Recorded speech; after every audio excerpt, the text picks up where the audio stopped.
बिस्मिल्लाहिर्रहमानिर्रहीम, अस्सलाम वालेकुम। मैं असदुल्ला खान हूँ। बहुत सारे लोग हर वक्त ये सवाल करते रहते हैं कि नवाज शरीफ साहब कहाँ गायब हैं, नवाज शरीफ साहब क्यों खामोश हैं, नवाज शरीफ साहब अहम कौमी मामलात में अपनी इनपुट क्यों नहीं दे रहे हैं, नवाज शरीफ साहब अपने तजर्बे का निचोड़ फराहम क्यों नहीं कर रहे हैं, नवाज शरीफ साहब लाताल्लुक़ क्यों हो गए हैं कौमी सियासत से, नवाज शरीफ साहब कौमी असम्बली क्यों नहीं आते हैं, वो अपना रोल प्ले क्यों नहीं करते हैं।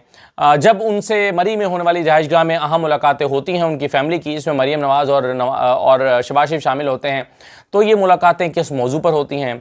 क्या नवाज शरीफ साहब कुछ मामलात पर नाराज़ हैं, क्या नवाज शरीफ साहब कुछ मामलात पर शहबाज शरीफ से इत्तेफाक नहीं करते, क्या कुछ मामलात में मरीम नवाज़ ज़बरदस्ती उन्हें मनाती हैं या अपनी राय जो है वो उन पर मुसल्लत कर देती हैं। बहुत सारे सवालात हैं जो हर वक्त लोग पूछते रहते हैं, जिसका जवाब लोग ढूंढते रहते हैं। पिछले दिनों इस्लामाबाद क्लब में एक इवेंट था, कोई 4-5 बजे के करीब। मैं उस इवेंट से जब बाहर निकला, मेरे एक दोस्त मुझे छोड़ने के लिए पार्किंग तक आया, हमें कुछ बात करनी थी। तो जब वो वापस आए मुझे छोड़ के पार्किंग से लॉबी में, तो 3-4 वहाँ पर और सहाफ़ी दोस्त खड़े थे।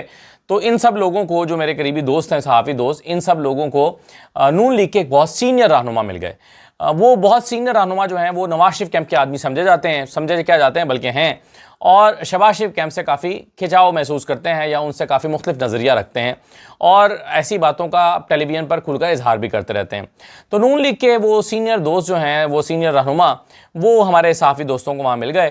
तो सहाफ़ियों ने मौका गनीमत जान के पूछा कि आपसे कुछ बातचीत हो जाए, ज़रा बैठ जाते हैं थोड़ी देर के लिए।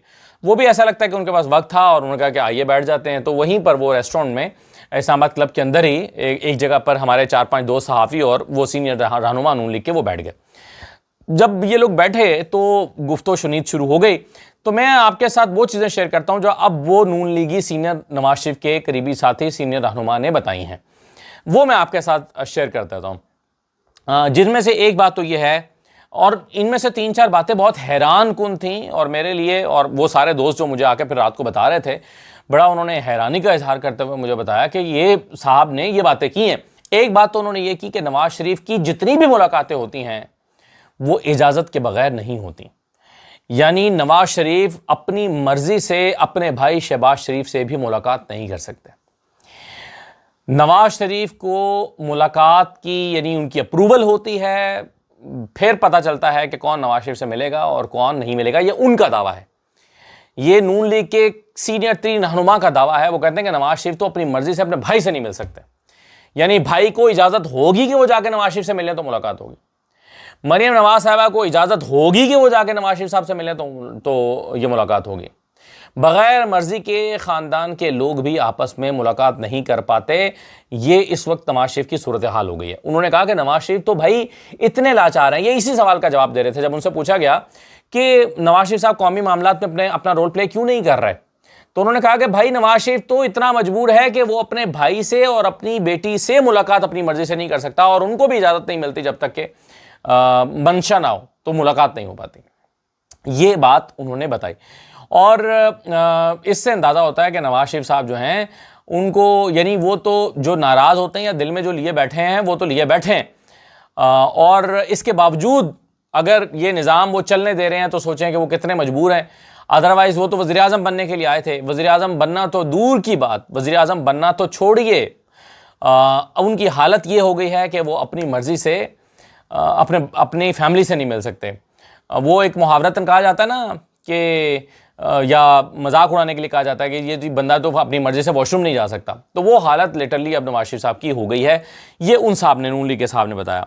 दूसरा, उन्होंने एक बड़ा इंपॉर्टेंट इंकशाफ किया, और मेरे लिए भी इंकशाफ था, ये मुझे इससे पहले मालूम नहीं था।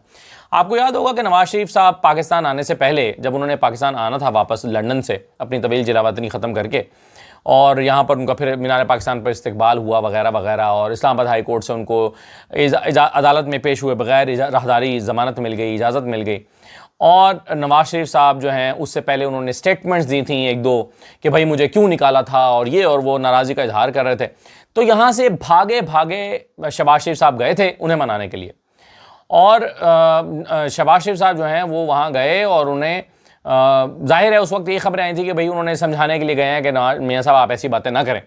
और मियाँ साहब जो हैं वो जो बातें अभी तक हमारे इल्म में वो ये है कि मियाँ साहब जो हैं वो ऐसी बातें कर रहे थे, तो शहबाज शरीफ साहब उनको समझाने के लिए गए, और शहबाज शरीफ साहब ने उसके बाद ऐसी बातें नवाज शरीफ साहब ने नहीं की। लेकिन ये जो नून लीग के रहनुमा हैं, इन्होंने इस हवाले से बड़ा इंकशाफ किया।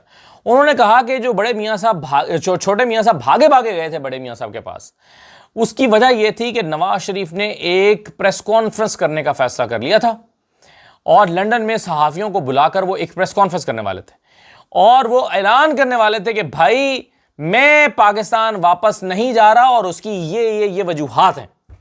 नवाज शरीफ को जो चीजें दिख रही थी, जो उन्हें नजर आ रहा था, जो उनके साथ खेल खेला जा रहा था या जो उन्हें लग रहा था कि मुझसे खेल खेला जा रहा है, नवाज शरीफ साहब उसकी एक प्रेस कॉन्फ्रेंस करने वाले थे और उस प्रेस कॉन्फ्रेंस का से रोकने के लिए शहबाज शरीफ साहब भागे भागे गए कि खुदा का वास्ता है मियाँ साहब ये ना करें।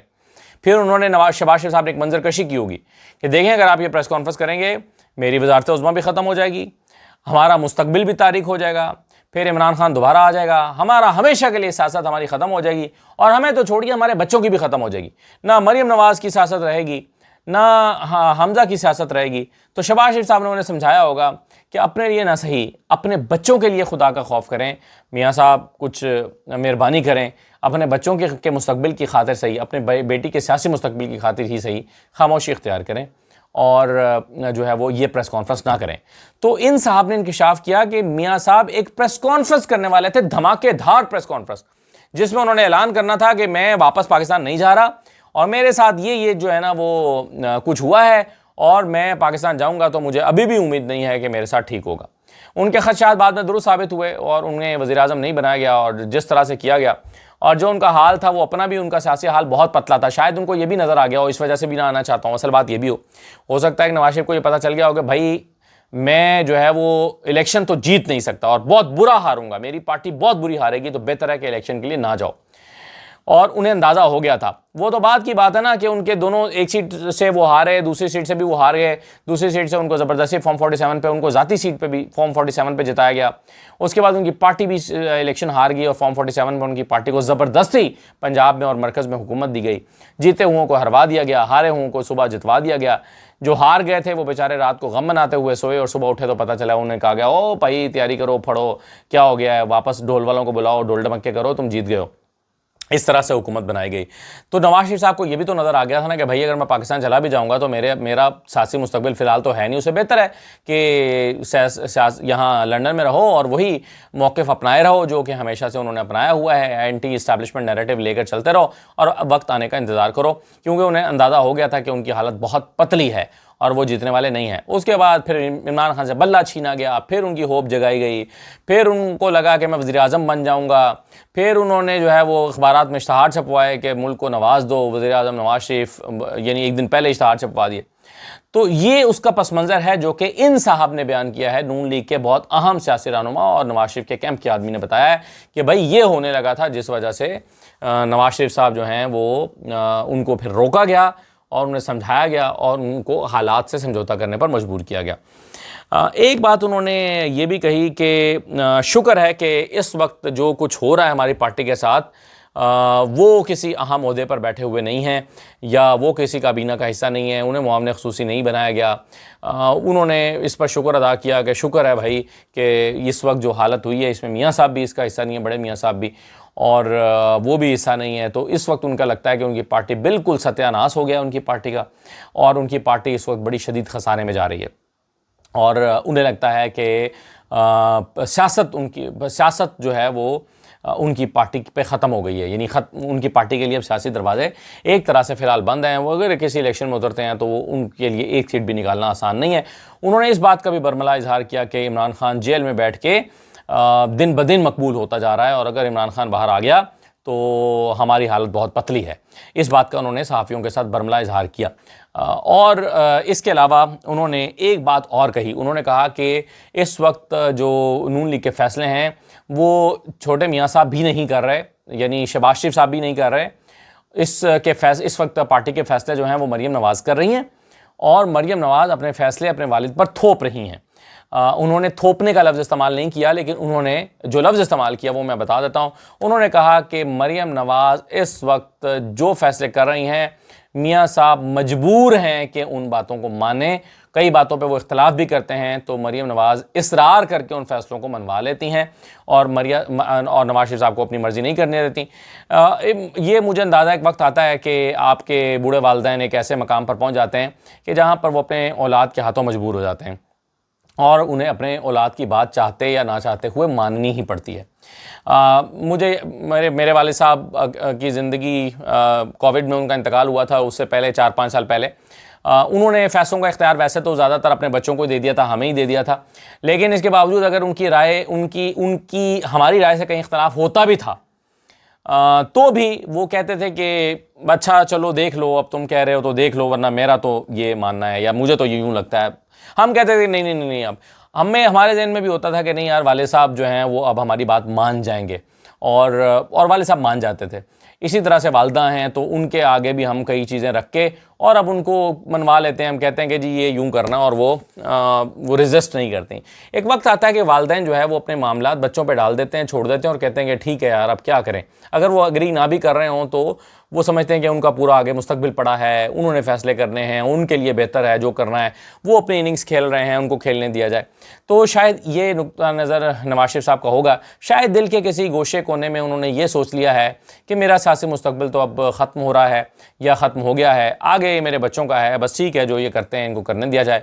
हाँ, कहीं कहीं वो अपनी राय का इजहार करते हैं, लेकिन एक बात ज़रूर है कि मियाँ साहब के दिल में एक गुस्सा ज़रूर मौजूद है इस बात का कि उन्हें लगता है कि आज जो दिन उनको सियासी तौर पर देखना पड़ रहा है वो इसके ज़िम्मेदार नहीं है। उन्हें लगता है कि ये सारी ख़राबी 2017 से शुरू हुई थी। अगर 2017 में उनकी हुकूमत ख़त्म न की जाती तो आज भी उनकी हुकूमत होती और ज़बरदस्ती इमरान खान को जो है वो हीरो ना पहले बनाया जाता, और उसके बाद जो है वो आज मुझे लाया भी गया है तो इस तरह से लाया गया है कि मैं सियासत में होते हुए भी सियासत में नहीं हूँ और हुकूमत में होते हुए भी हुकूमत में नहीं हूँ, और वज़ीर-ए-आज़म बनना चाहिए था लेकिन वज़ीर-ए-आज़म नहीं हूँ।